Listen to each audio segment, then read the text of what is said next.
గౌరవ సభ్యులు మాట్లాడుతూ మీరు అన్నీ మార్చుకుంటూ పోతూ ఉంటారని చెప్తున్నారు. తెలంగాణ చిహ్నము జరగలేదు అధ్యక్ష, అది చర్చకు జరుగుతూ ఉంది. తెలంగాణకు సంబంధించి ఎక్కడ కూడా గేయం లేదు. కొత్తగా తెలంగాణ ప్రభుత్వం తెలంగాణ సెంటిమెంట్కి అనుగుణంగా తెలంగాణ పేరు మీద ఏర్పడ్డ ప్రభుత్వం తెలంగాణకు సంబంధించి ఒక గీతం ఉండాలనే కనీస ఆలోచన లేనప్పుడు మా ప్రభుత్వం రాగానే తెలంగాణ గీతం ఉండాలనే ఒక గీతాన్ని తీసుకొచ్చి అధికారికంగా క్షేత్రస్థాయిలో దాన్ని వాడుతూ ఉన్నాం. అదేవిధంగా ఇప్పుడున్నటువంటి విగ్రహాలు ఎక్కడైతే తెలంగాణ తల్లి విగ్రహాలు అని పెడతా ఉన్నారో అవన్నీ ఒక పార్టీకి సంబంధించిన అప్లికేటెడ్ తప్ప నా శాసనసభలో కానీ ప్రభుత్వ పరంగా కానీ ఎక్కడ తెలంగాణ తల్లి విగ్రహం అనేటువంటిది అధికారికంగా లేదు.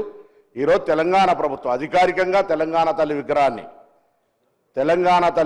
అధికారికంగా మన సచివాలయమైనటువంటి డాక్టర్ బాబాసాహెబ్ అంబేద్కర్ సచివాలయంలో అందరికీ కనబడే విధంగా పరిపాలన బాగుండాలి, తెలంగాణ స్ఫూర్తిదాయకంగా ఉండాలని ఈరోజు తెలంగాణ తల్లి విగ్రహం